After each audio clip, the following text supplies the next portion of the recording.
do them Okay. today. Both flying blind here. We're flying blind. All right, that's really the motto of this show.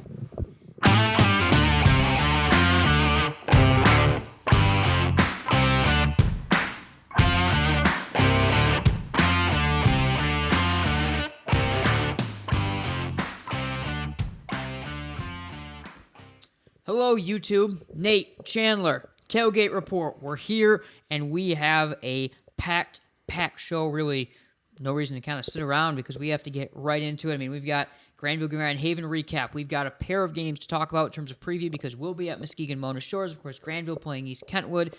Terrific interview, by the way, also coming up before that. Former Grandville, now Davenport running back Cam Terry joined us, so make sure you do not miss that. He was our kind of surprise guest this week that we are really excited to have on, so great to have Cam on. And then, of course, we'll get into the playoff picture. We'll get into our kind of final rankings of the year because by next week, no point in ranking the OK Red and so forth. There will be final standings, and next week we'll do our playoff predictions then around the West Michigan area. All right, I think that's kind of the intro. That's everything coming up. CT, by the way, new shirts. These are breaking out the new MGN quarter zips that we'll have on air starting Friday. Are you ready? We've got a lot to get to, and we start with Grand Haven, Grandville. Yeah, I think I'm definitely ready. It's going to be a busy couple weeks as we get into the postseason time here, but no better time of the year. So, looking back to the Grand Haven, Grandville game, kind of just a tough game to get a read on as a whole. I mean, yeah, the Bulldogs win, and I mean that's a positive overall. Right. But it was just kind of a sloppy game, probably not the way the Bulldogs wanted it to go.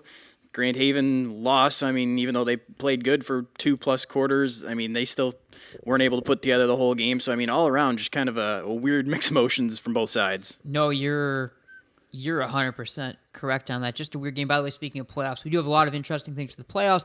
Also, we've got some things kicking around. You've seen the game starting to go up on YouTube. Some interesting things for the winter as well that we're hopefully starting to work on some as well. So just a little bit to throw in there too. Make sure you do not go anywhere with our coverage after this week as well in terms of what's coming up. But yeah, Grandville, Grand Haven, Bulldogs win 53-29. And again, the offense really good. Stopped on a couple of occasions, but they pull away in strong fashion, especially the second half. You can talk about how good they were. Defense, though, is where we're going to start because they kind of struggle throughout. I mean, first half especially, Grand Haven moves the ball a lot. There's an interception that, helped keep one more touchdown even off the board. Second half, they shut them down for the most part, but still another late drive for Grand Haven too. Just a game where for as good as the defense looked against Jennison, just some of the, sloppiness, really some of the plays, and Coach Landis said it. He said, this team does the things that we can struggle with sometimes as a defense. So I guess positive to see that they made those corrections in the second half, but at the same time, like some of those old issues kind of coming back, and they got to really correct them this week. Yeah, definitely. I mean, I think we both heard Coach Landis say that last week, and we're both kind of thinking like, yeah, I mean, Grand Haven's probably still not to the caliber of teams that have given the Bulldogs struggles in the past. So, I mean, while you get the idea and the concepts that Grand Haven runs, maybe a negative towards what the Bulldogs have struggled with, at the same time, you're thinking, okay, this is kind of a opportunity for Grandville to show that they've corrected that and kind of a get-right game, and when you break it down into more of the X's and O's in that matchup. But, I mean, you got to give credit to the Buccaneers. I mean, they've got an extremely talented young quarterback. Who, oh, yes. Xavier Rodriguez is quite something. Yeah, I think he definitely was impressive.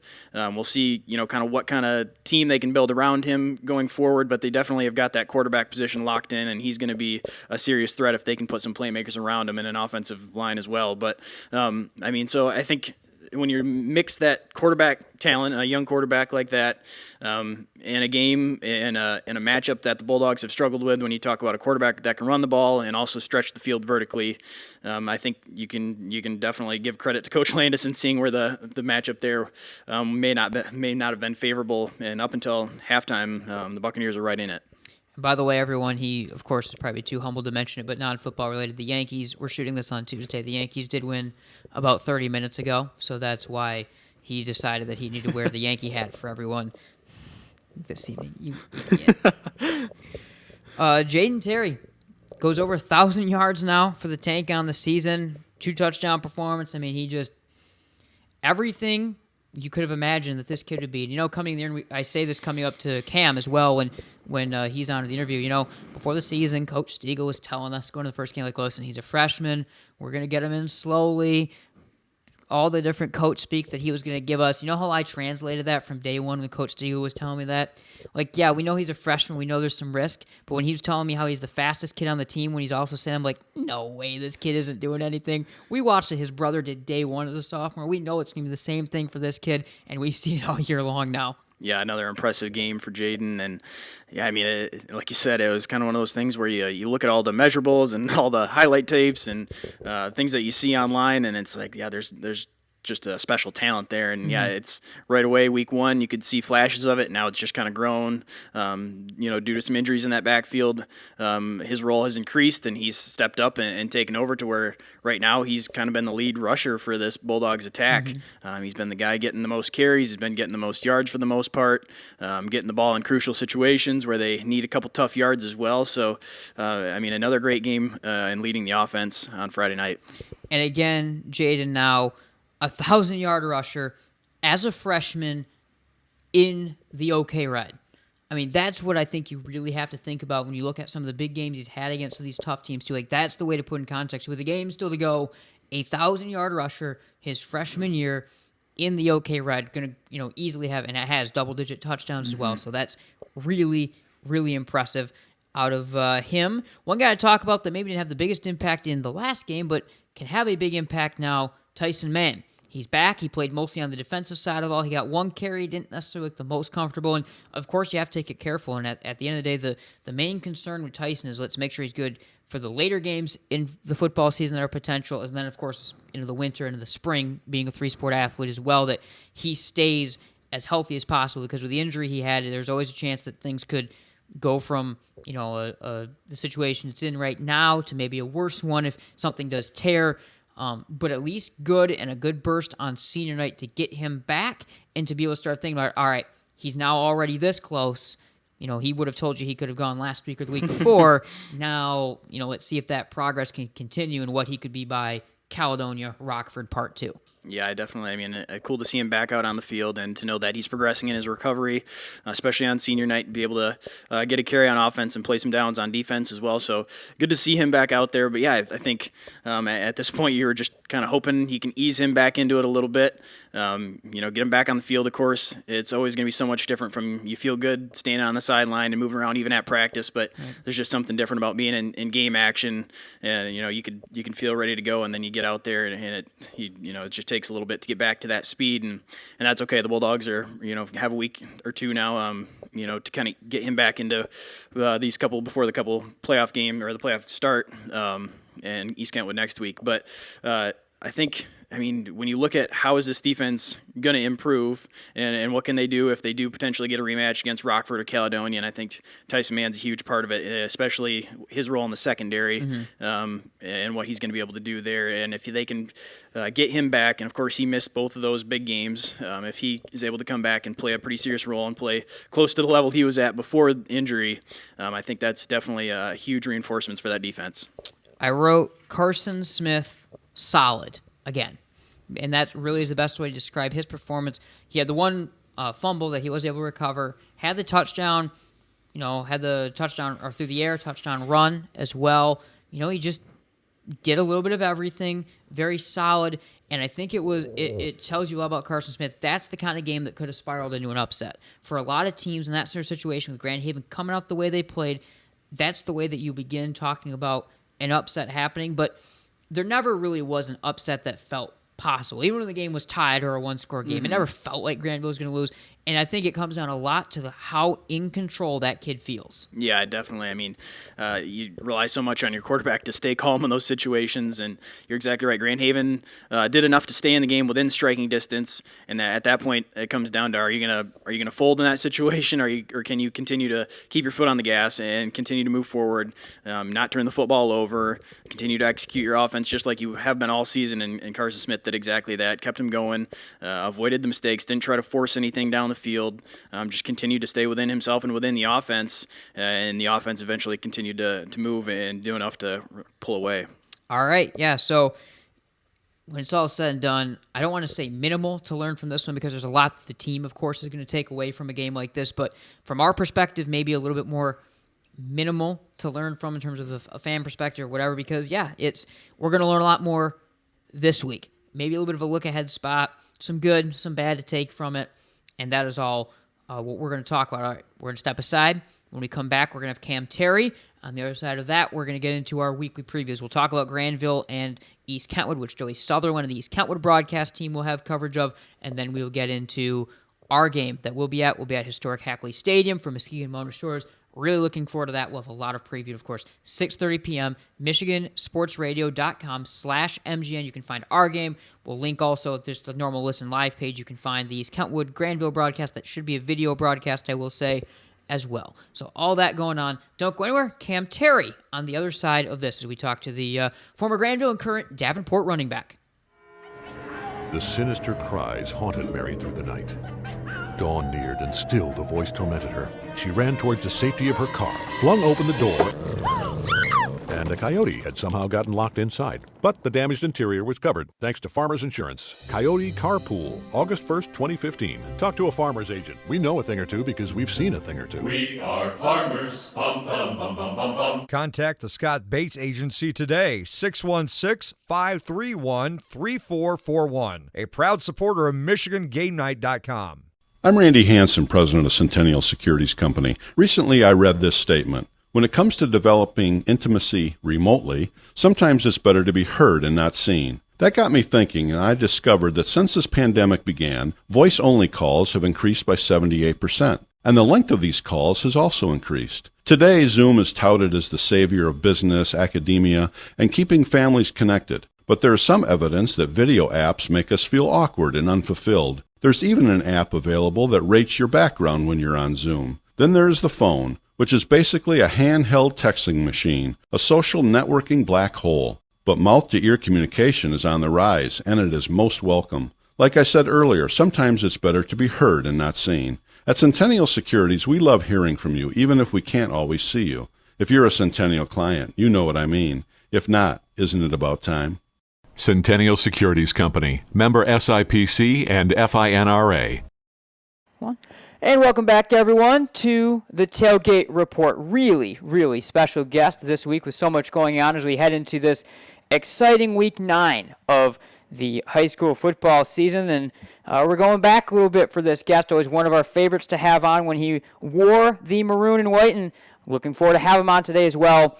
Just a little bit of a primer. This guy ran for 3,500 yards in his Grandville career, 38 touchdowns. He set and tied the school and state record with a 99-yard touchdown run in 2019.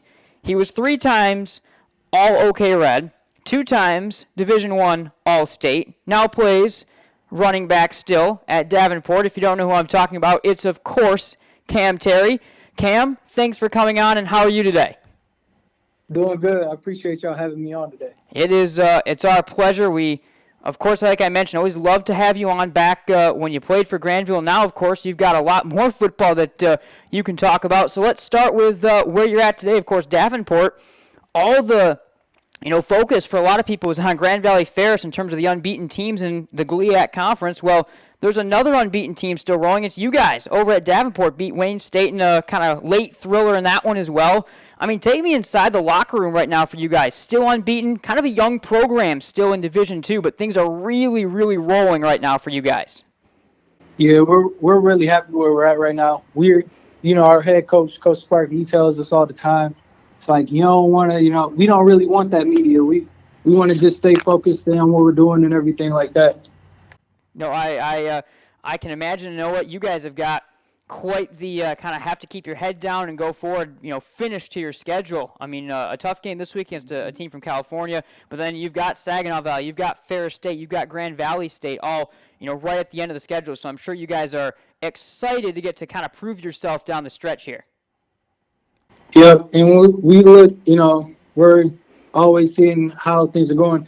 For a while, we were the only unranked team that wasn't in the top 25, but now we're ranked number 22. So, like you said, we got Saginaw, Grand Valley, and Ferris. So we really just want to get to those, not look past Lincoln, but get to those games and finish the season strong. Well, as a Grand Valley graduate, I wish you luck against all of those teams except Grand Valley. But for sure, it's been an interesting and exciting to see the way that you guys have been able to build up that program. Tell me about yourself, kind of individually, the adjustment to playing college football. You know, redshirting last year, moving from kind of that fullback in Coach Stiegel's offense and the T to being more of a traditional running back in Coach McEwen's offense. Kind of take me through some of the adjustments you've had to make to getting into the college game. So playing in the wing T, it was always hand in the dirt every single play. But I like to say, like, the wing T taught me a lot of things about running the football that you wouldn't learn, in a spread offense. A lot of the time people who think or run in the spread, it's always, I got to get to the outside. It's never really put your foot in the ground and get upfield. So that's one of the things that the wing T taught me. But it's also an adjustment too. You're more check. You got your check downs. You got to pass protect with the quarterback back there. So it's a lot of different things. But I've handled the adjustments pretty well, I think. Yeah, I'm sure, and you hear that a lot from guys that come from the T. Think about Carson Gulker at Ferris State, how well he's played coming from a T as well. Interesting to see guys like you guys able to make that adjustment. Take me through kind of what the daily schedule for you is, in terms of classes, practice. What does it look like for someone like yourself that plays within that kind of Division II in the Davenport football program? So according on what day it is, we lift Tuesdays and Thursdays, the group that I'm in. So we got lifts at 6:45. We get out of lifts. We got special teams meetings at 7:30. That's what you get out of special team meetings. You got position meetings. And after position meetings, we hit the field around 8:45 for walkthrough. And then after walkthrough, we stretch. And then we got to practice all the way from 9 to 11. Okay. And then when practice is done, I got my classes. And I usually get out of class around 5:50, depending on what day it is. All right, that's cool. All right, well, this is, I guess, still technically a high school football show. So let's talk a little bit about what's going on, because your name continues to stay, of course, very relevant in the Grandville football program. First off, how much have you been able to kind of keep up with the Bulldogs, with high school football the last couple years? I got my younger brother playing on the team, so I've been there to pretty much every game but the Grand Blanc game. Okay, that's very cool. And let's talk about it. Jaden Tank, as you call him. I mean, how impressed and proud are you of this kid? I mean, he's come up as a freshman. I know before the year, Coach Stiegel, he gave us all the lines you expected. The kid's a freshman. We're going to work him into it. Well, the son of a gun went out and had 2 touchdowns the first week of the year. He's now over 1,000 yards rushing. I mean, you got to be so proud of what this kid's been pulling off. Oh, yeah, I'm real proud of him. As an older brother, you always want to see your younger brothers be better than you. That's why I tell him all the time, I hope he's better than me. But, I don't even want to, get into the if he's better than me yet. I always want him to be better than me. Well, I think he's still, for all he's done, I think there's a couple 300-yard games, some really ridiculous touchdown runs and so forth that he's going to have to match that you were able to do before he's quite able to get there. But he certainly has really been impressive. Kind of staying with your family, staying along those lines. Tell me a little bit about your dad, because I know obviously he was running back at Ferris State, a really strong running back there. You guys have followed in his footsteps. What impact has he had with all of with you and your brothers helping bring you along, kind of as running backs and young men? And obviously he's turned out really good on all of them. Yeah, I owe my dad a lot, because he's been there pretty much all the way. Supported us all the way through our journeys. So I owe him a lot. He's definitely helped us along the way. I mean, he's been my coach since I got into middle school. Okay. So we owe him a lot. I mean, he was a dog at Ferris, too. He had the, I don't know if it's Brent Boken yet, but he ran for 410 in one game. Holy so cow. He had the D2 rushing record.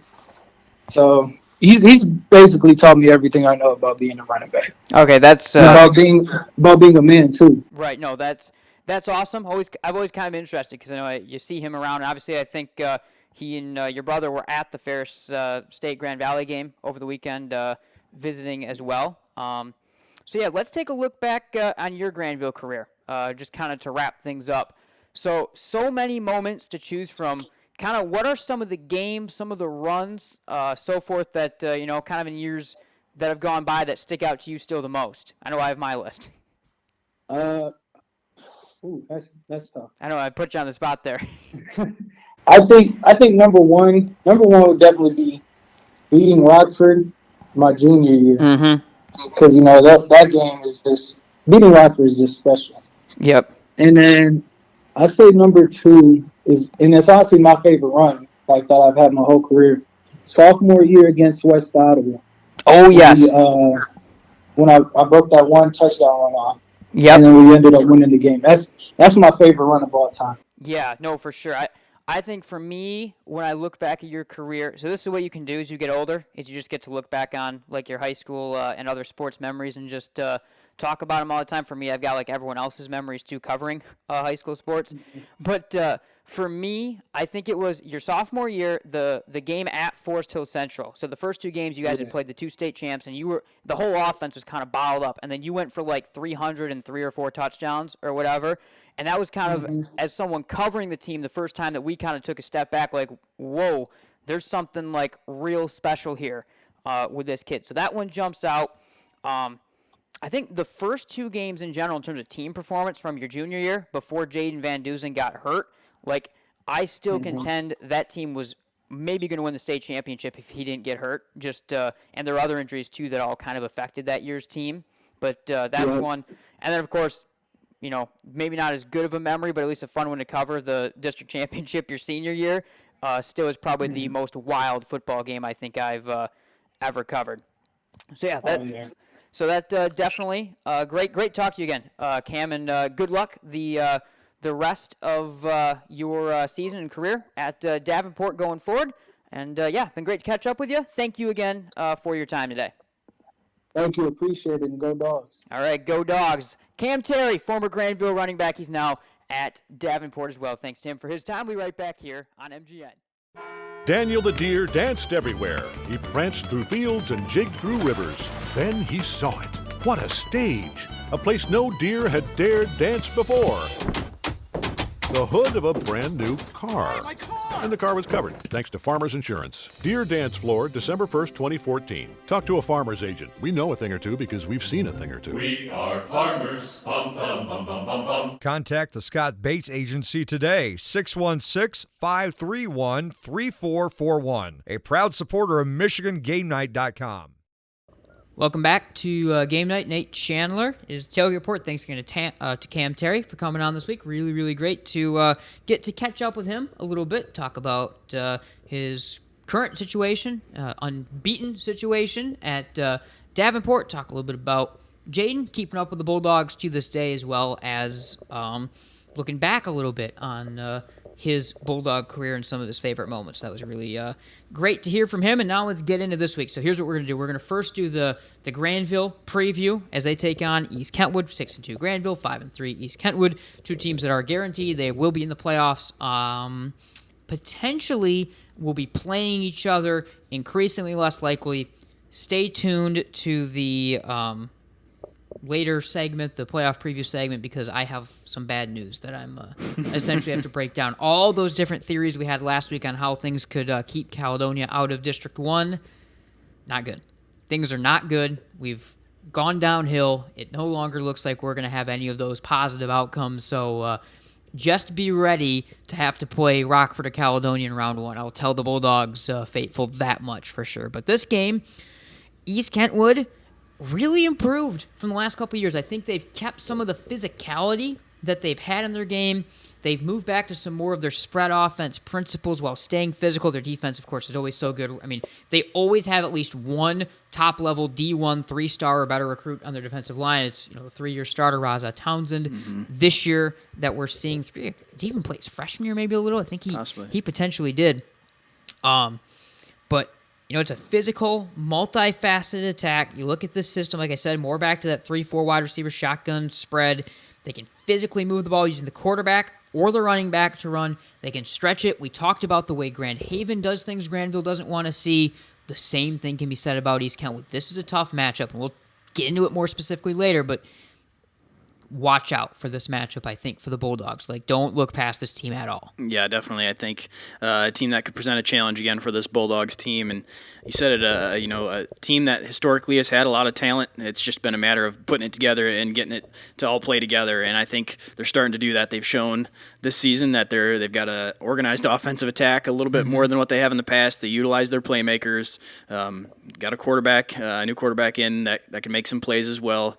Defense has been really good too, probably maybe the stronger unit of the two, and the way they've shut some teams down. So definitely a team on paper that could present some troubles. Yeah, you talk about the quarterback. They've actually kind of been using a few throughout the year. Casey Joppy was the sophomore last year. He has played a little bit still in this offense, but the main guy you're seeing in the highlights we have on screen from the Hudsonville win is Benjamin Cash, the senior.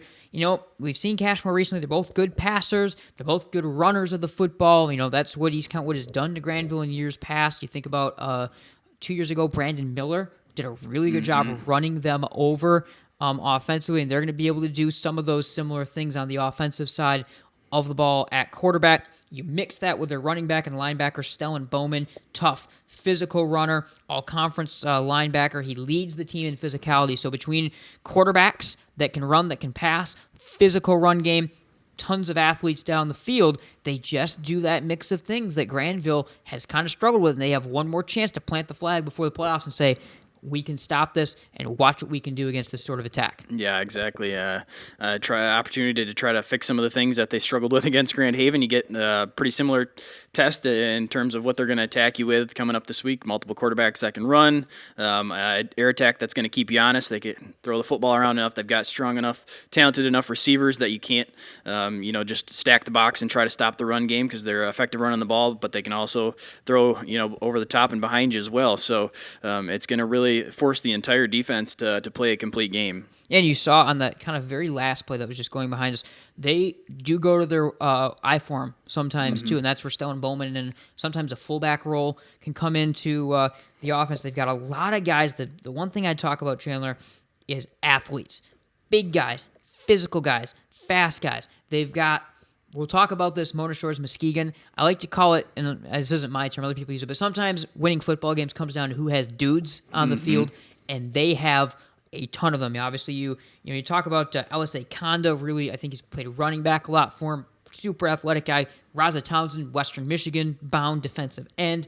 Tough guy, Jamari Ross, Jakari Couch downfield. It's guys that can run by you, guys that can run through you, guys that can run around you. They have all of them, and it's what makes them difficult. It's when they can get all those pieces together, like they have this year a little bit more. It's what makes them difficult. They always have the pieces, and this year that's really true, and they're starting to hit a stride. Beating Hudsonville the way they did last week is a really, really big statement. I mean, look at defensively, gave up 80 yards. They ran for 172. So and passed for 103 still. So, they physically can go through. Yeah, they're going to show spread looks, and they've got fast guys down the field that can beat you, kind of like Caledonia, but they're going to run through you, and they've got the athletes to do it any way they want still. Yeah, I mean, kind of a sneaky physical team, as you said, a team that's not going to openly, like Granville, just run power football nonstop, but they've definitely got some elements and some players where they can do that, especially on defense. I think just watching some of those highlights, you see the big bodies up front, usually running 3 down linemen there, but big guys that can clog up the middle of that defense and make it difficult to run there,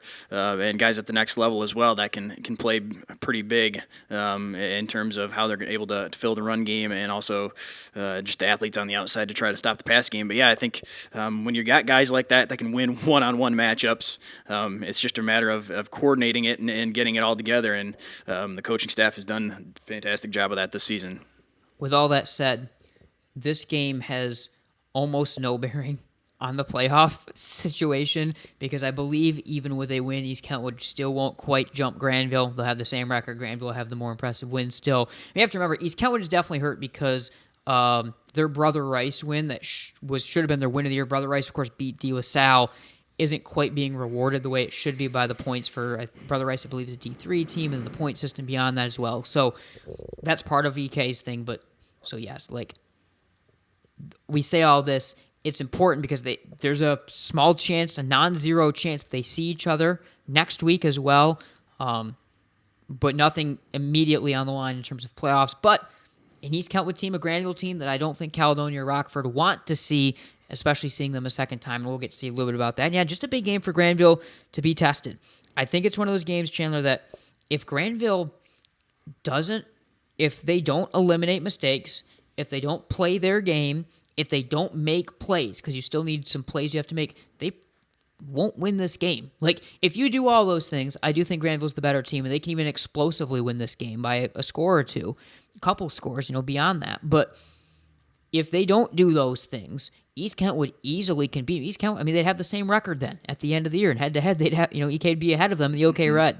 So you have to, I think, keep that in mind for Granville. You have to put those pieces together. Yeah, definitely. I mean, you put it this way, I think they play the first half they did against Grand Haven, and you're talking about an East Kent would win, or at least a much more nerve-wracking second half where you're not going to be able to, have those mistakes where you get stopped on offense once or twice.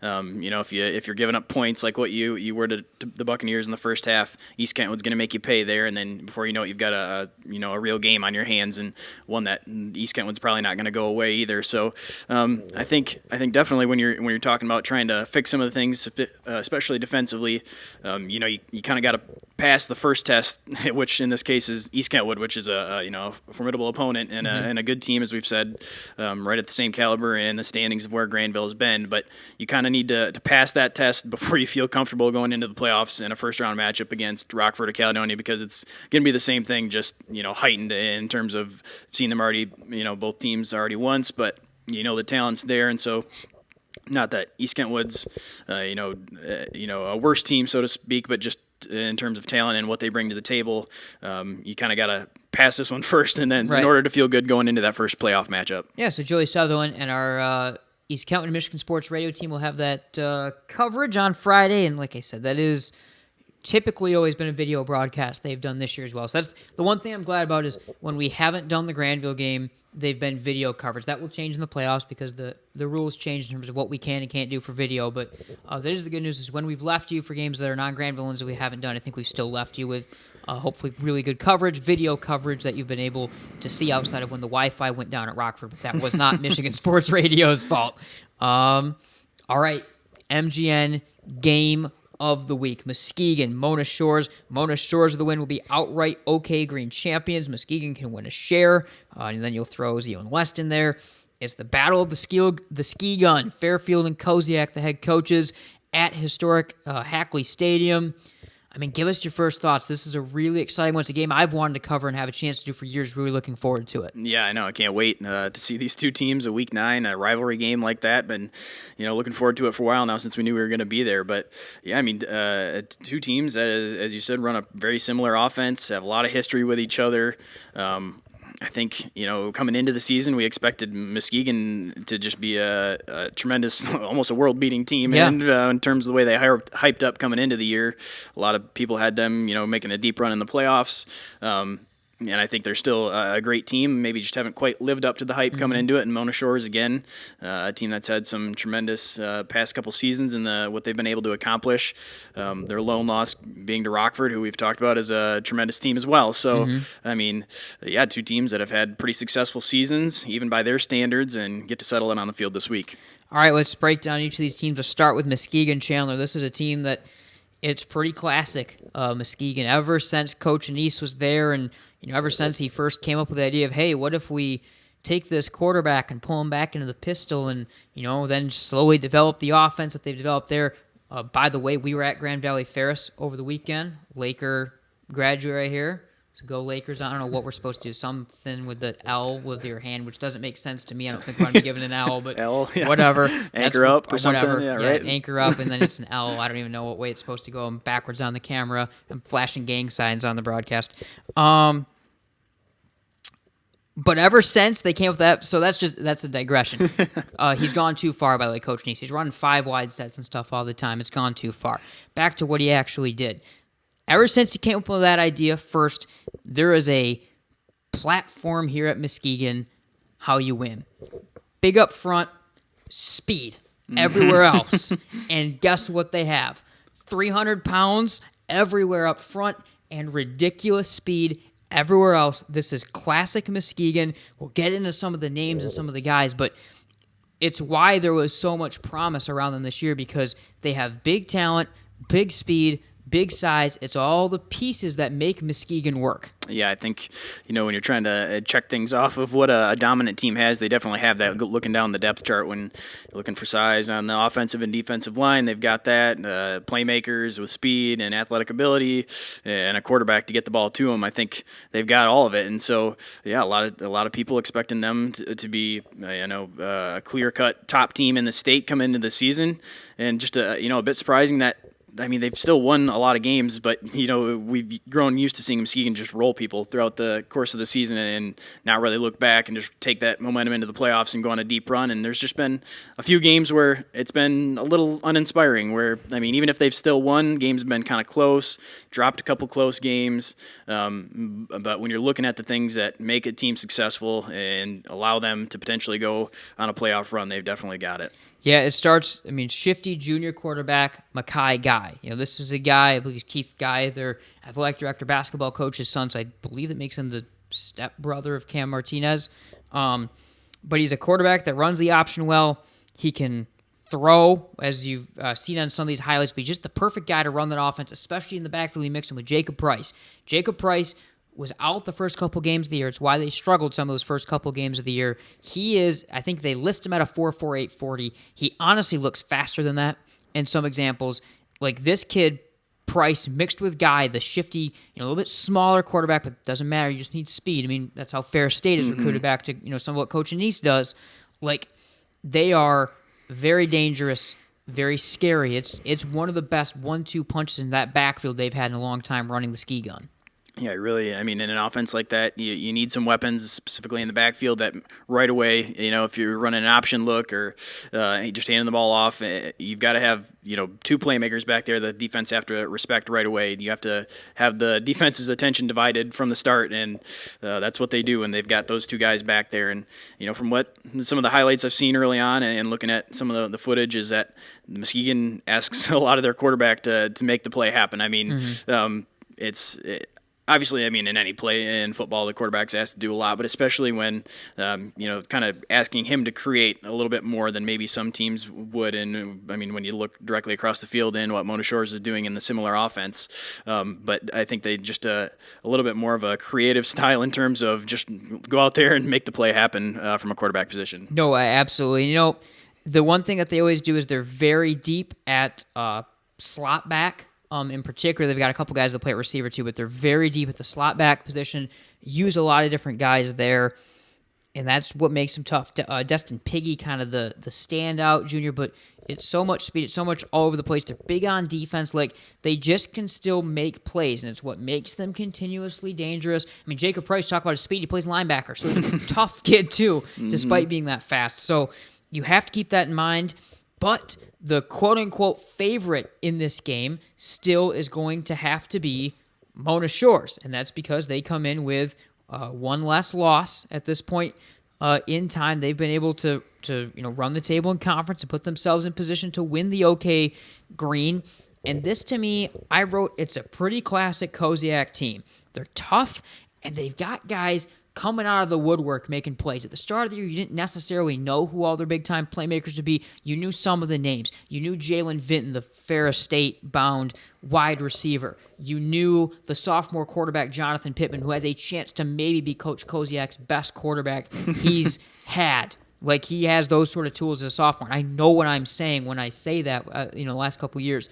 We knew those guys. But who are the other guys? Guys like Bankard that have come in on both sides of the ball. The Farnham brothers, of course, have elevated their game. It's all those guys that they come out of the woodwork. The name that, of course, always comes to mind is Brady Rose, what he did a couple years ago, coming from undersized safety and, punter and kick returner to all of a sudden now he's thrown in his quarterback, and they easily win the state championship game when he, takes over and runs on and wins Mr. Football.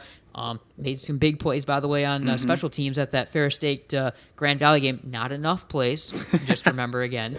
Very excited about that. It was terrific, by the way, being on the Ferris State side as a Grand Valley fan. I almost got beat up once. I thought you were going to. At one point in time, there was a good call that the refs made. It was a kind of 50-50 offsides or false start call. The receiver had jumped early for Ferris, so they called it false start correctly. There was a lot of booing. Someone may have shouted, "That's a good call, learn football." and then almost got beat up. I don't know who said that, but someone might have said that to the crowd. But it was terrific outside of that, so congrats to Grand Valley. As you know, you won't find a prouder Grand Valley grad than me. That's something that's well known, for sure. Where was I? Oh, yeah, Brady Rose. Good plays. Yes. Guys come out of the woodwork. I mean, talk about this Mona Shores team, I guess, just kind of generically so. Yeah, I mean, I think, you've known what this Mona Shores team is capable of. You've seen it when they get things rolling. Of course, had some tremendous talent that you highlighted there, and guys that are Mr. Football contenders. That definitely helps your team, especially when you've got those types of players returning back for multiple seasons. Just kind of a classic matchup of teams that one has all the athletic talent and size on paper, and they try to use that versus a team that on paper is a little bit smaller, maybe not as much raw athletic ability, but they utilize it to their fullest. And I think when you get that matchup going back and forth, that's what makes this rivalry so great, specifically this season, when you've got guys on the Mona Shores team that they know how to use them within the offense and the defense. They put them in positions to be successful, and they allow them to kind of do their thing and create a role for them. Two guys I want to highlight. First off, you're seeing him do his thing right here. Jonathan Pittman, sophomore quarterback, big, fast, tough, strong, sophomore, learning, getting better throughout the year. When I say that this kid has a chance to be one of Koziak's best he's ever had at the quarterback position, I mean it, because the raw tools are there. He already runs the offense so well in just year one as an underclassman doing it. Like, the offense, the same thing with they're running the same offense. It's a ski gun. They both run the same they both get the multi-option a little bit with the short shotgun, but it's almost all ski gun for both these teams. Like, the quarterback has to do a lot, and this guy does a lot, and he's really, really exciting, especially when you pair him with some of the other guys we'll talk about in a minute. Yeah, I think definitely a bit bigger of a quarterback than Mona Shores with, and we're talking about Brady Rose, a guy that just has that raw athletic ability, a guy that is still pretty young, but I think is still kind of developing in this offense in terms of how to manage the game and understanding the game plan and executing it. I think that's I don't think there's a question if that's going to happen. It's just a matter of when, and I think you're already seeing that development, and so when that all comes together, they can be dangerous. Zeeland scored 6 points without a single yard. That's impressive. That is very impressive. But 298 rushing in that game over Zeeland East for Mona Shores. You talk about this team, though. The first guy you then have to talk about is Jalen Vinton, Ferris State bound, and he's a wide receiver. He won't be a slot back quite as much. Again, this offense essentially taking this base, taking the classic double wing formation, moving the two wings just into the slot, still off the line of scrimmage. That's where they are. And that's when we call a slot back versus a receiver. He's more of an out wide receiver, cornerback. He's going to control. There's some good guys on the other side for Muskegon as well. Like I said, they go 6-7 deep, and we can get into those guys. We will in the pregame show. But the outside of the field, both sides of the ball, I think is going to be controlled by Jalen Vinton. That's a big advantage to have. Yeah, definitely. When you've got a guy on the outside like that can control it, and you feel comfortable winning that matchup, kind of allow him to go out there and do what he has to win that. Allows you, offensively or defensively, regardless of the position in that player, but allows you some freedom when you feel comfortable winning that one-on-one. Yeah, and you look at the Farnham brothers, Demir, the running back and linebacker, Kawan, the slot back, defensive back. They're next in line for the Farnham family. Elijah Farnham graduated in 2021, a former receiver there. Those two, they're half brothers, which you can tell because they're a lot different in their build and their style. One, the tough running back and linebacker, they're more the slot back, the receiver. But they do a lot of things, and it's interesting with these teams. They run the same offense. They run very similar defenses, but they have different guys in those positions right now.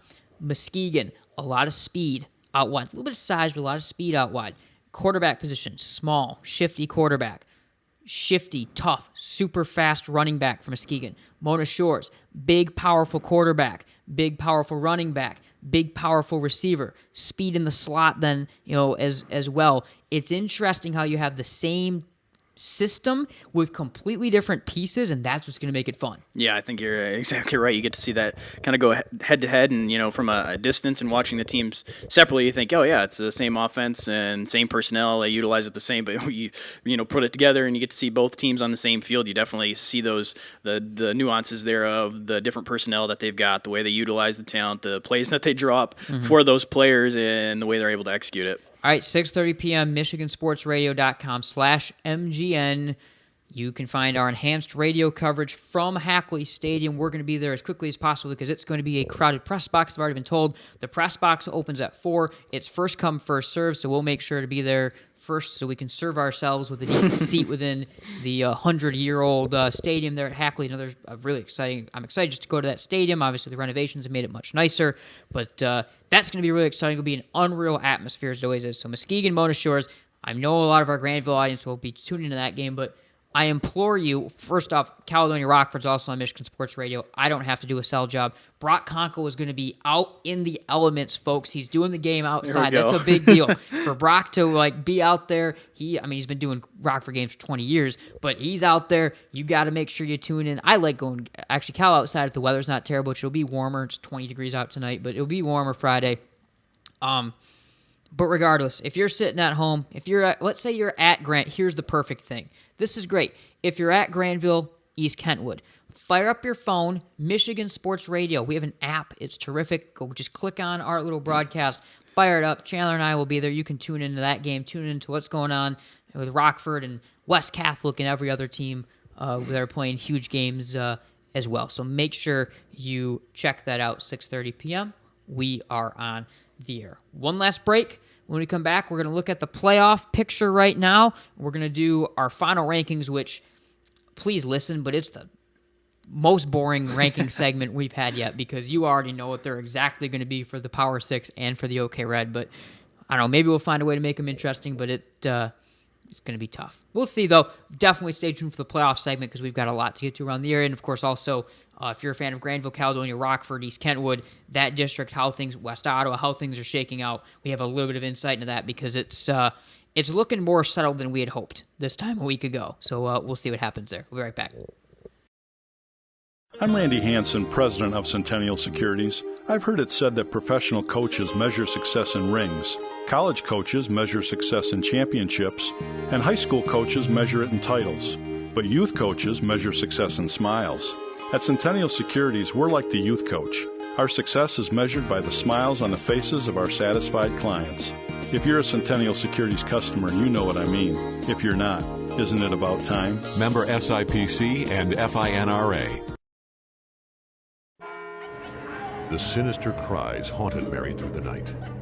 Dawn neared, and still the voice tormented her. She ran towards the safety of her car, flung open the door, and a coyote had somehow gotten locked inside. But the damaged interior was covered, thanks to Farmers Insurance. Coyote Carpool, August 1st, 2015. Talk to a farmer's agent. We know a thing or two because we've seen a thing or two. We are farmers. Bum, bum, bum, bum, bum, bum. Contact the Scott Bates Agency today, 616-531-3441. A proud supporter of MichiganGameNight.com. All right, welcome back to Tailgate Report. Nate and Chandler. Okay, here we go. Playoff picture. We'll start rolling through this first. Let's just get right in to Division I. So last week I sat here with a long soliloquy trying to break down and give all the options on how Caledonia is going to get moved out of Division I, District 1. Today it's a shorter thing. I wish I could use worse language, but we're in trouble. So right now, there essentially are three options of what can happen. This is how it is right now. Rockford, East Kentwood, Grandville, Grandville at Caledonia.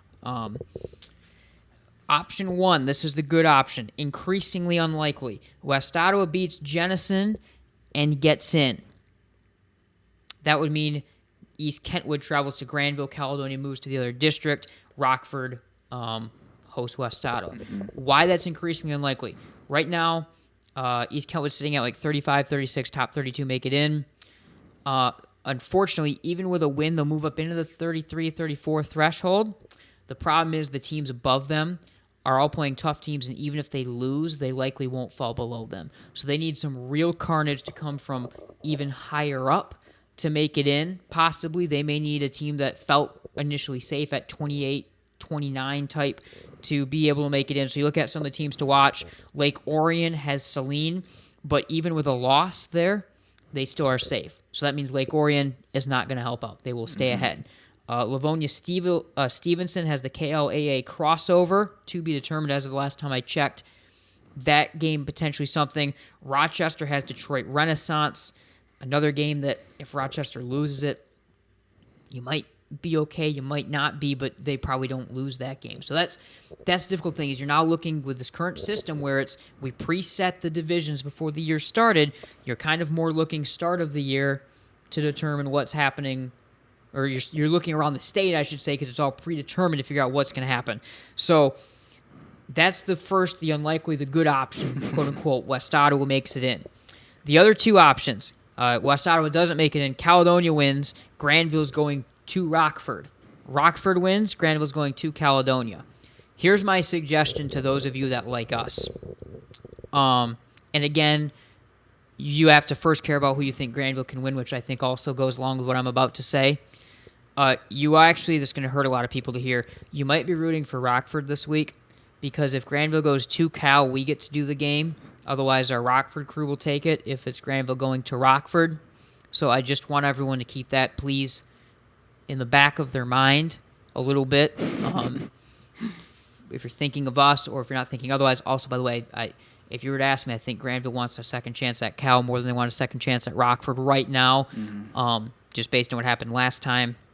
So, yeah, that's kind of where we're looking at. We'll get to the rest of the area, Chandler. But, I mean, your thoughts, it all is pretty darn solidified at this point in time, which I didn't think we'd get to week 9, and I don't think it would be. I'm actually surprised that it's anywhere near solidified getting here. Yeah, I mean, things kind of sorted themselves out a little bit earlier. I mean, you said there's a couple games that if crazy things happen, there's a chance, but I mean, that at this point, unlikely. So to kind of know where things are headed at this point is pretty rare, but I mean, for selfish reasons, I agree. If we're trying to do a Granville Caledonia game, you're rooting for Rockford there. But I mean, either way, it's looking more and more likely that it's going to be one of the rivals there, one of the games that the Bulldogs lost in the regular season for the first round of the matchup there, either against at Rockford or at Caledonia. Which, if you're at the beginning of the year trying to draw up a first-round matchup, that's probably not who you were choosing, but, I mean, it's at some point you're going to have to play them regardless, right. Is, I guess, the other way to look at it. If you even were to win your first game, you're playing either of those teams for a district championship is probably the way the Granville faithful are looking at it. Things lining up real well for Brighton right now, though. Brighton is on the others. If you're a Brighton fan listening to this show, hi, first off. I don't know how you found your way here. But you are everything we've said the last few minutes about what we're hoping for, talking from the perspective. Talking from the perspective, Caledonia, Rockford, Granville, West Ottawa, East Kentwood fans, all hoping for the same thing. Everyone's rooting for West Ottawa plus some carnage right now. Now, back to the whole someone should have thrown a game earlier. Someone should have thrown a game earlier. Granville, Rockford, Caledonia, looking at you. If West Ottawa had just happened to win one of those games, your playoff positioning would have been fine, and West Ottawa would be in. Don't shoot the messenger. Yep. I'm just saying. But yeah, so that's looking good for Brighton. Let's take a look around the rest of the area. Things increasingly solidified in terms of who's in. It's just about determining matchups, kind of like in Division 1 as well. Everywhere else. In Division 2, I mean, this is the Murderer's Row I think pretty much this is what it's going to look like, and we're going to learn a lot about Mona Shores. I'm really interested for that Grand Rapids Christian Muskegon Mona Shores matchup. That's one, if we're talking about if Granville either isn't going or if they're playing Rockford, the second round of the playoffs, that might be one that we'll even think about going to, because that's fascinating. I mean, FHC keeps winning, but yet a lot of people may say that's the second, third best team, but again, it's tough to say anything otherwise against FHC for how good they've been, but I don't know, that's an interesting Murderer's Row. Yeah, I agree. I think when you're talking about the team at the top that's undefeated, but they've still played some close games, and you look at the other teams like Mona Shores in that division that that could potentially do some damage. There's definitely a potential there where you've got really all four teams have played well enough and stayed in enough games that you could foresee anyone winning a game. Reese Puffer hung with Mona Shore. I mean, it was 15-0 last week, so you have to keep that in mind there. I still really like, but just what we saw at Byron Center, knowing how much better they've gotten after they lost those. Their losses are Grandville and Forest Hill Central. I mean, those are two, like, if you look at the area polls, and if someone doesn't have Grandville and Forest Hill Central both in the top 5, like, they're doing it wrong. Mm-hmm. At this, maybe 6th I'll give you, and I'm talking to some people specifically at this point in time that have, like, dropped Grandville out of their top 10. Like, if you don't have them and Forest Hill Central still in your top 5, like, this is a message to people. This is a PSA. We go off the rails in this segment. Okay. We go off the rails This is here. where it always does. If you have Caledonia and Rockford 1 and 2, and there's another team that has killed everybody, their only losses are the closest loss of the year to number 1, Caledonia, for most of these people that I'm talking about, and to Rockford. But in particular, Caledonia's allowed 80 points all year, and Granville had scored half of them going into last week. So those are the only losses. You can't drop that team from your top 10 in the area. You can't drop them from your top 8. You probably can't even drop them from your top 5, especially because there's a lot of losses out there right now, too. If you want to get all the unbeatens up there, that's fine, but you run out of unbeatens after like 4 or 5. So that's a PSA. To whoever this is meant for, keep that in mind. Keep them in your top 10, the Granville Bulldogs, at minimum. All right, Division 3. Thank goodness no one listens to this show. We have to stop promoting it because actually at some point someone's going to listen. Yeah, somebody you don't want to listen. I'm going to say something dumb, and it's going to all go crashing down. So East Grand Rapids at 3 and 5 is in. Wow. This is a new development as of this week. Interesting. Cedar Springs. I like this for Cedar Springs, by the way. Yeah. They have a game I think they can win against Wayland to solidify themselves. If I'm Cedar Springs, I'm loving this because I think you're looking at a district championship. I know Mount Pleasant's okay. They're 7-1, but Cadillac's tough. But Cadillac lost their coach to Spring Lake, who just beat Unity Christian again. I love that. If I'm Cedar Springs, really, really like how that is. And if I'm these teams here, so we're okay. Here's what happened. Zeeland West. I love this. If I'm Zeeland West. This has gone really well. And I don't know what's going to happen with East Grand Rapids here, if this is like a flash in the pan or if this will stay. But, this has turned this murderer's row we've been talking about into, now everyone's split apart. Now Cedar Springs is here. Now Muskegon's here. Lowell, Coopersville got beat bad last week. Now you put Zeeland West down here playing Jackson in round 1. And,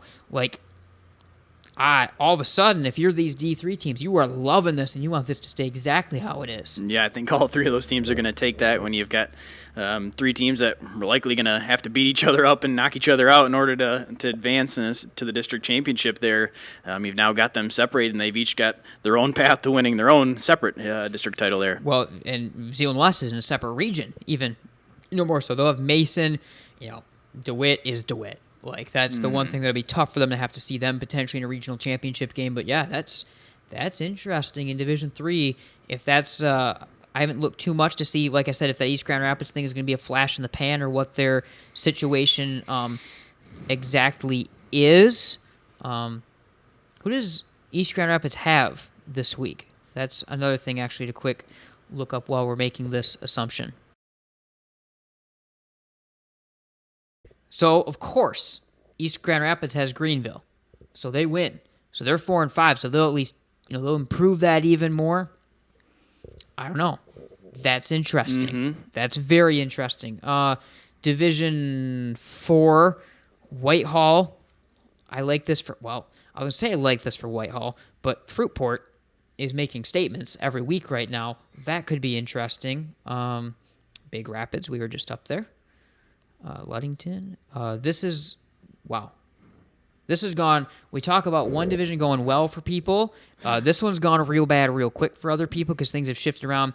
Grand Rapids Christian, Grand Rapids South Christian, that'll be interesting. Unity Christian, Forest Hills Eastern. Interesting, Unity stays ahead with the loss.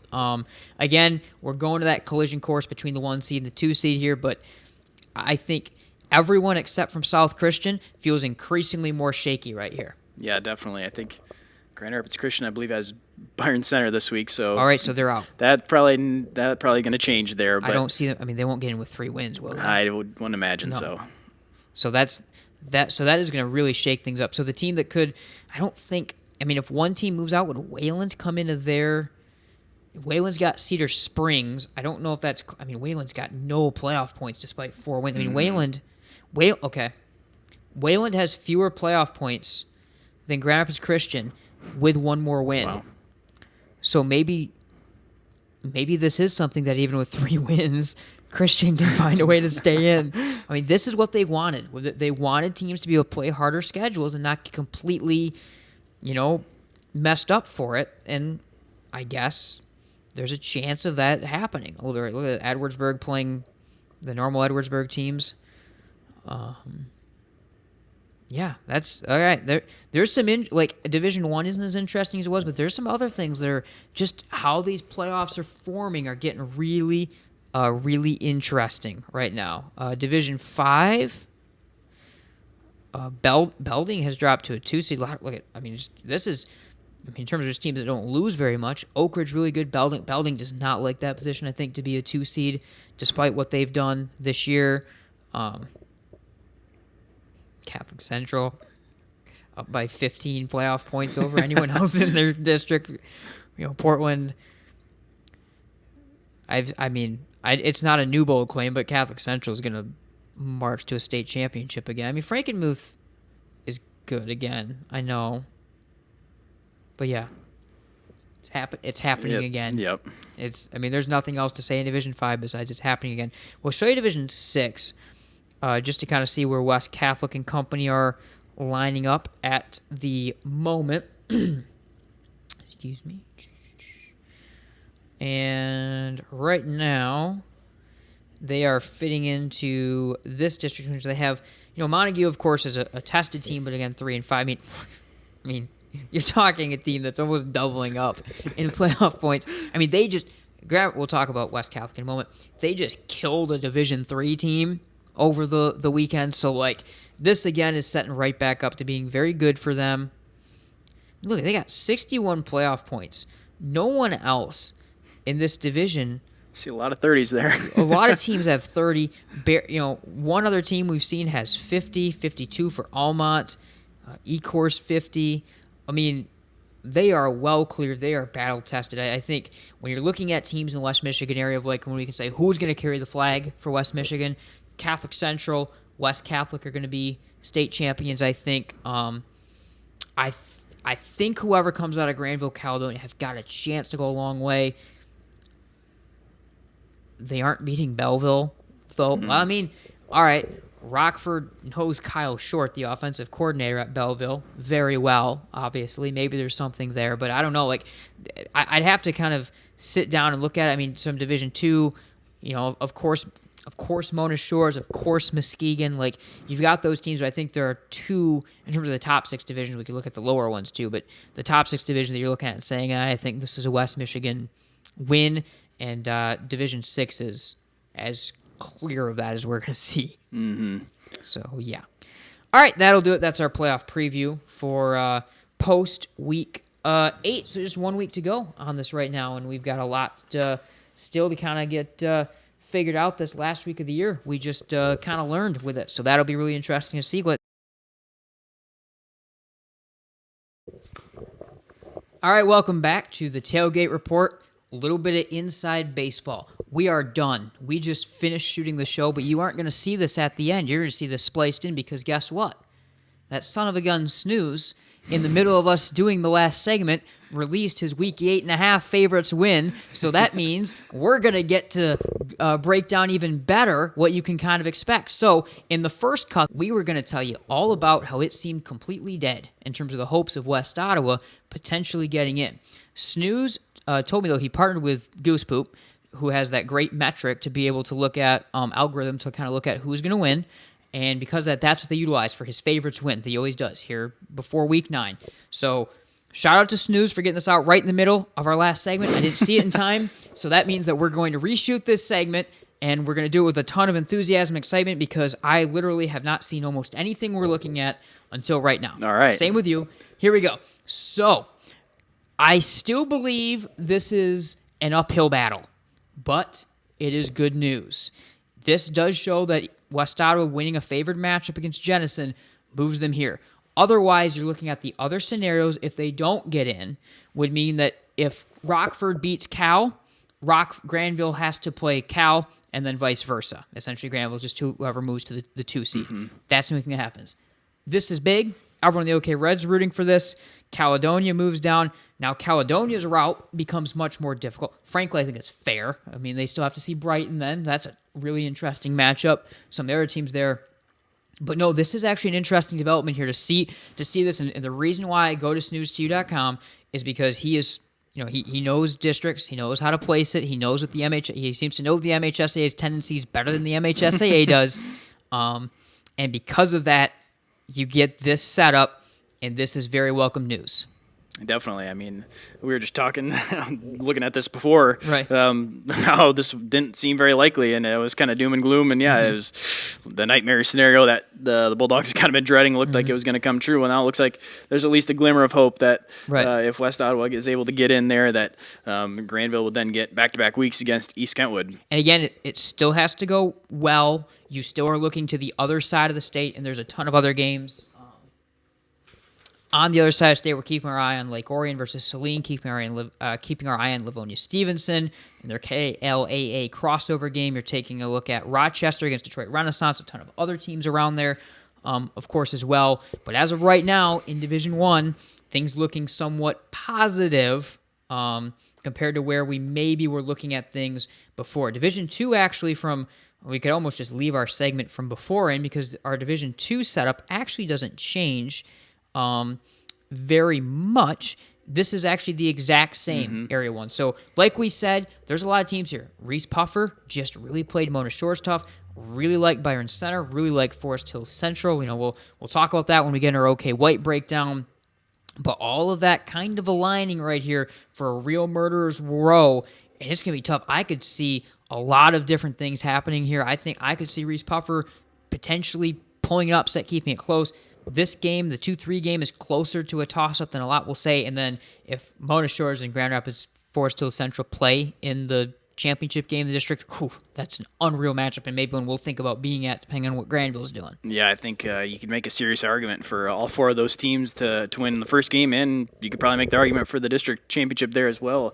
I think, Forest Hills Central there, obviously undefeated, but a team that some teams have played close, such as Byron Center there. So I think Mona Shores, Byron Center, Reese Puffer, but I think all feeling like they've got a decent chance there. Of course, everything's still so up in the air. You're going off, do these favorites win, and this is following one algorithm that I do trust and is pretty good, but it's high school football. They're 17-year-old kids. I mean, it's whatever. So this is where things get real interesting for me in Division III versus where things were to where they're going. When we first looked at the post-Week 8, how it just was sitting before, when we did our first take of this, before we had this to look at, it was similar in terms of you're looking at Cedar Springs here, you're looking at Muskegon here, and now you're also looking at Zeeland West here. So they all are in their own districts. That's big.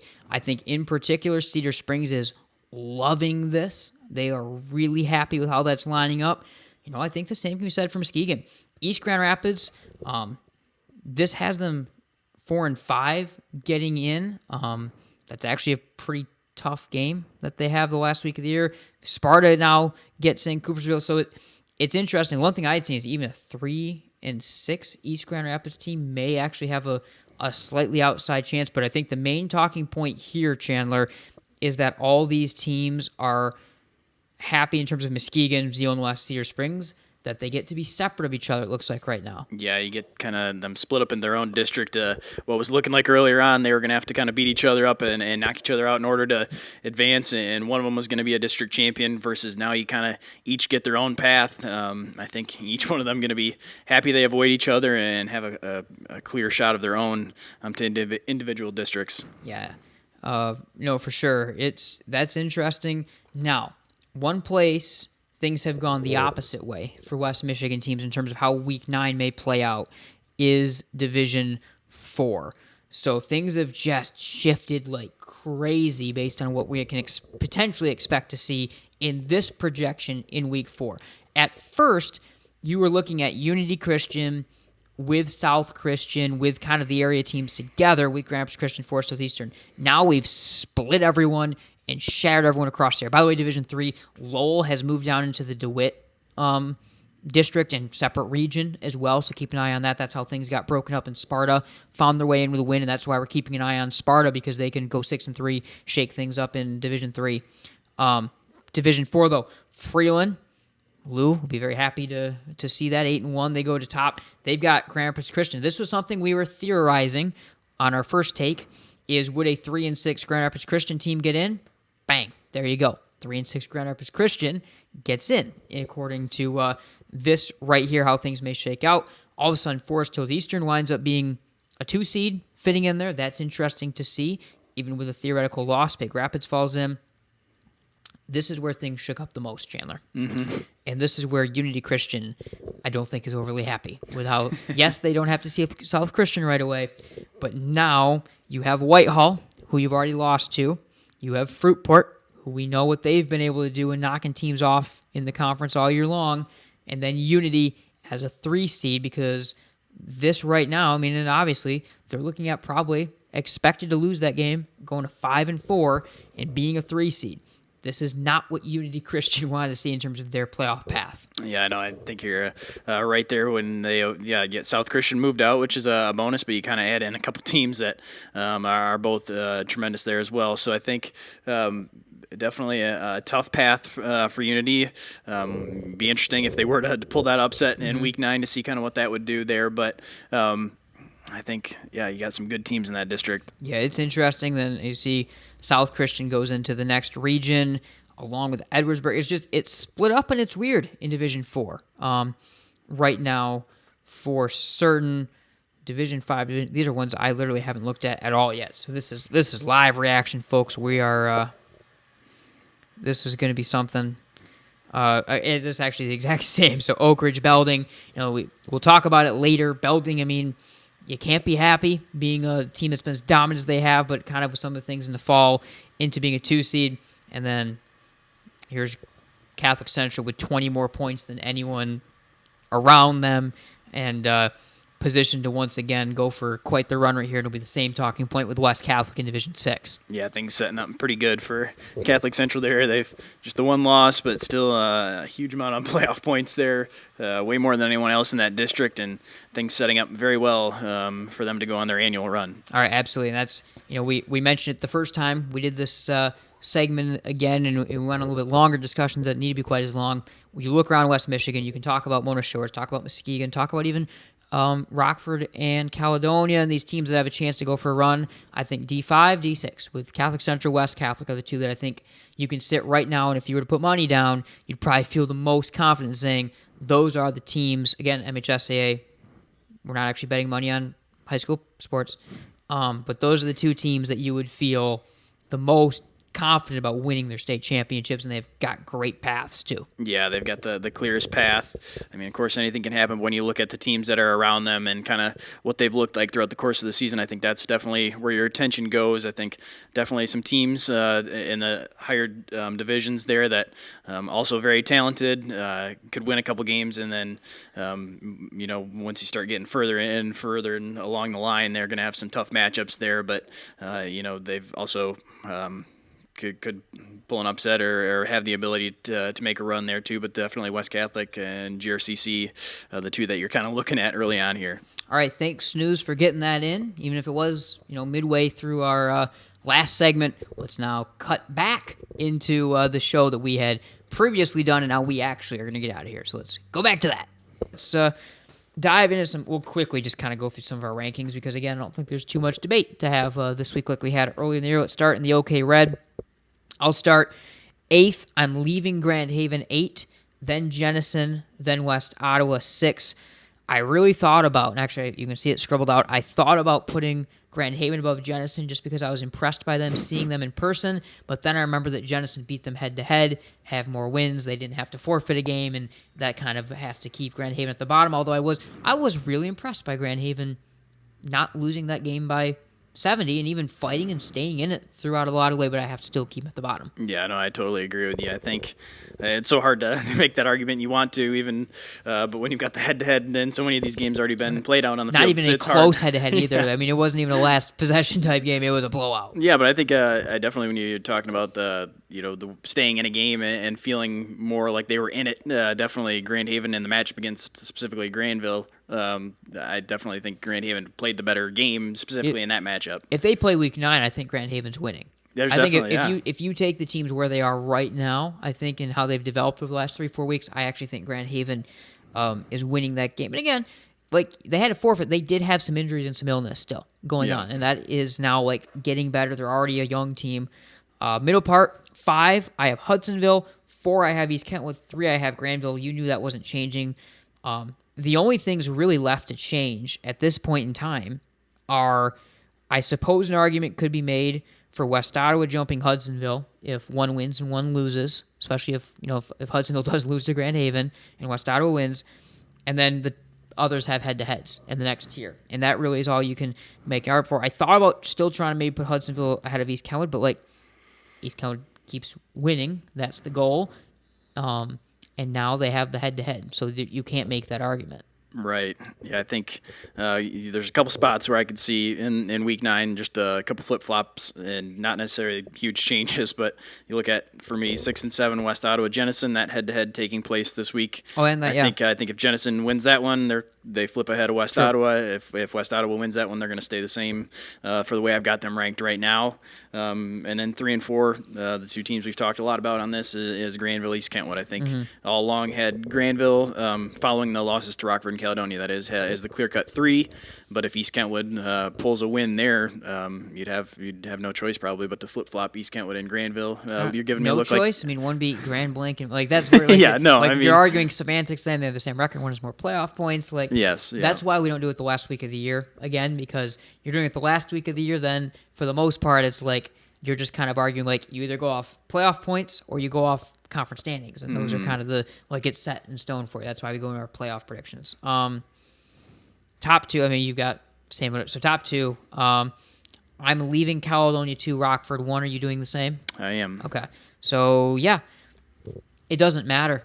Literally, it doesn't matter because we get to finally get the answer to those two. We said we'll give a little bit of a preview. And we're not doing the game, so let's make predictions. I normally don't make predictions like that. If we're doing the game, let's put us on the spot here because I didn't even think about my own prediction for it. So I'm putting myself on the spot as much as you. I believe, now, Caledonia's secondary has not been quite as good the last couple weeks. There have been some things on that. I believe Rockford is top to bottom defensively, spreading the ball offensively, not quite as strong running. I believe they're the better football team at this point in time. However, matchups is what dictates who wins games. I believe when it comes down to matchups, Caledonia may have an edge the way they can run the ball, similar to how Lake Mona Shores did. But with all that said, I believe this game will come down to who makes one stop. I seriously think if you're talking a game in the 40s, that it might just be who makes one stop. And if you're asking me who makes the stop, Caledonia's secondary against the Rockford pass game, or does Rockford find a way to stop the run? Guess what I'm going to answer? Rockford is going to find a way to stop the run at least once. For that reason, also, Rockford's Rockford. You have to knock off the big bad wolf before anyone can say that it's going to happen. And for that reason, in a game that seriously I think is going to be like 49-42 minimum, I think Rockford has the ability to make one more stop just because I've heard some things, even with the way Grand Haven moved the ball on Caledonia offensively. And I really like Caledonia. I really think, and I wouldn't be surprised if you come back to me and say they win by 2 scores because Caledonia just ran them over. Won't be surprised. But I think if you're asking me what happens, I think both teams are scoring like crazy, and I'm going to trust Coach Vanderveen on the defensive side for Rockford to find a way to make that one stop against the run. Yeah, I think you made a lot of the points that I'm thinking in my head as Right. well. When you're talking, if you're asking me for one guarantee about this game, it's that there's going to be a lot of points. Oh, yeah. And That means it's by the way, which exactly it's going to be 14-10. I was going to say, I think you know what that means the game's actually going to be like, but no, I think you're talking about 2 dynamic offenses. But I totally agree with you in the fact that, for one, Rockford's been there and done that, and the experience from the coaching staff as well as a lot of returning players. I've kind of hinted at that all season long, and why I've had Rockford 1 in my rankings is just that until somebody beats them, it's hard to, with a resume that's similar, it's hard to make the argument against them. And so I think I am predicting as well Rockford to win. Like you said, I can see it going both ways. It's not a clear-cut pick for me. But I think we've seen for how many years now the Rams when they just limit the amount of big plays. I mean, I'm seeing that from a Grandville perspective. Yep. They just, even if a team is going to run the ball successfully like what Caledonia does, they just don't give up the long plays, which is something Caledonia has done all season long. They chunk play and get big, they put up big numbers, and I don't doubt that they're going to move the ball against Rockford. I think they can do that, but if Rockford can make them sustain a drive all the way down the field, the chances of the Scots making a mistake or turning the ball over goes up significantly.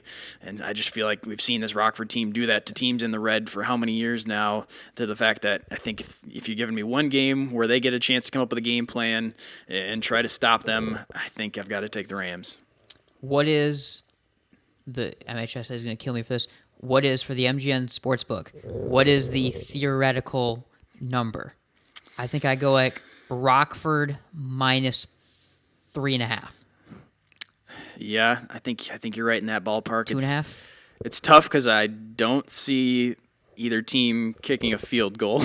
Right. So I think it's a touchdown game. I'm thinking, anywhere from Rockford by 4 to 6. I think anywhere in there I would, I think it's a just one. call to pick 'em. I definitely say the edge is going to Rockford if we're creating a line here, but I think a 1-score game, not a full touchdown. All right. Okay. There you go. MHSA, you didn't hear that. Okay, Power 6. We're going to move on. We each have Rockford, and we each have Rockford also winning and staying atop of it, theoretically, as well for the OK Red. OK Green, going into this week, of course, this is the game we're going to see, and we're going to see a game that, it's either going to give us an outright champion in the OK Green, or it's going to make it kind of a 3-way championship, and it's going to probably make Muskegon then the team that would probably have theoretically won this final Power 6 ranking. But going into this week, they won. They took care of business 15-0. Muskegon had a forfeit win over Howland. DeWitt had an open game. I really wanted to see Muskegon try to play DeWitt. That didn't happen. That actually may have been enough to get them to boost themselves close, even with kind of some of the past losses. But I've got Mona Shores. I think they have to stay there. 15-0 wasn't pretty, but they found a way, and even a not pretty when they shut them out. So yeah, still an impressive win regardless. I think I agree with you. I'm leaving Mona Shores as the pick there. Things get interesting if Muskegon wins that game. Then you've got 3 teams in the conference all with 1 loss. Of course, Muskegon going to have the head-to-head over Mona Shores at that point. But it's kind of been for the most part Muskegon, Mona Shores the whole way. Zealand West had a stretch in there before they had the head-to-head loss against Muskegon against. Shores, yes, sorry, against Mona Shores. It'll be true co because there's it's a triangle. Yep, head to head, they're going all each team beating each other. But yep. Okay, White. 30-7. Forest Hill Central beat Grand Rapids Christian, so they've got it, and they've got it locked up as well. Really, regardless of what happened this week, they're going to be champions, and they're going to roll.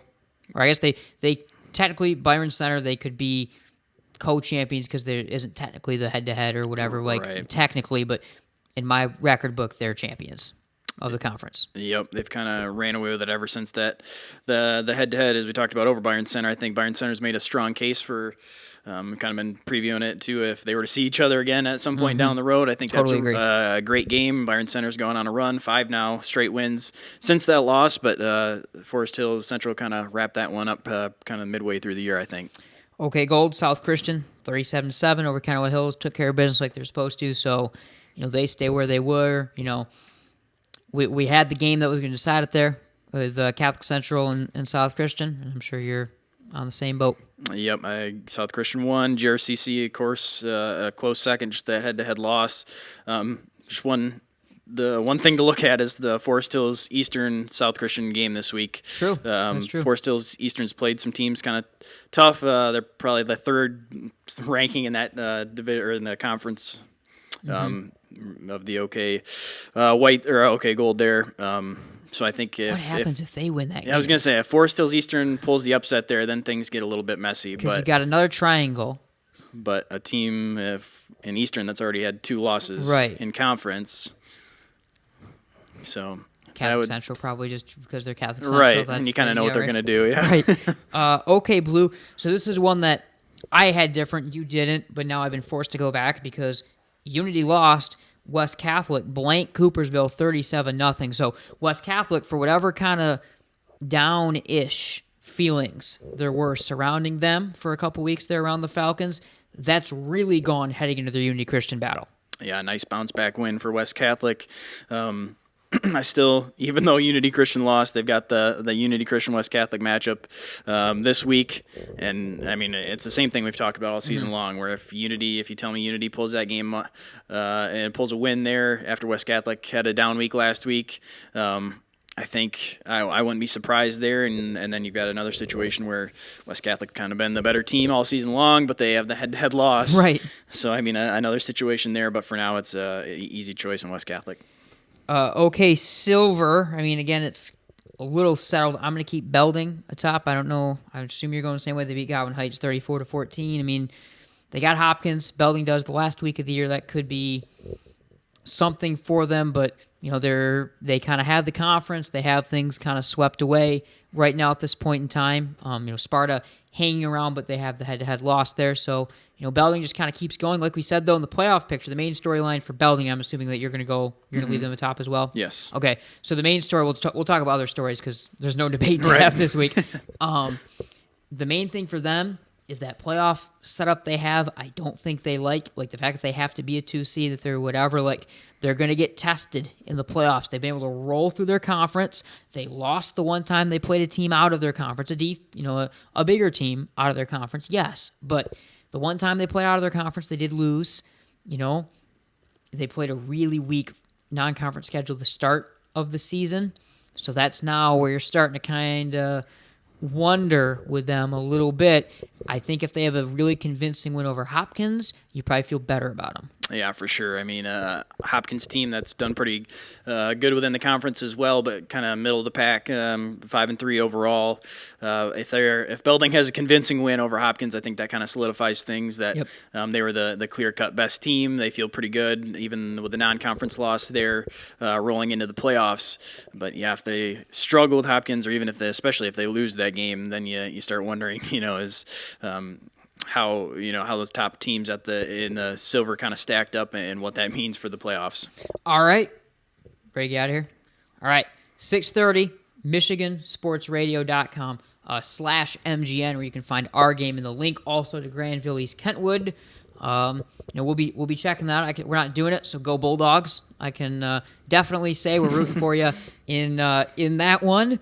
And yeah, I am so excited. Please, once again, if you are Grandville, whatever, check us out at Hackley, because it's going to be a really, really good game. It's a fun game regardless what happens, even if one team kind of controls. I think it's a really fun game, so I'm really looking forward to that. We'll have it. So kind of the Lakeshore Battle, classic rivalry, Muskegon, Mona Shores, 6:30 p.m. on Friday. And MichiganSportsRadio.com and the app, our Twitter, our YouTube, our Facebook will all have broadcasts rolling as well. All right, that'll do it. He is Chandler Timmer. I'm Nate Jyer. Thanks for tuning to our final regular season edition of the Tailgate Report. We'll see you back next week as we kick off the playoffs with a ton to talk about. Likely going to be Granville versus Caledonia or Granville versus Rockford, but we have got so much to find out. It is as good of a Week 9 as I can remember in a very, very long time. Great finish. We'll see you next time.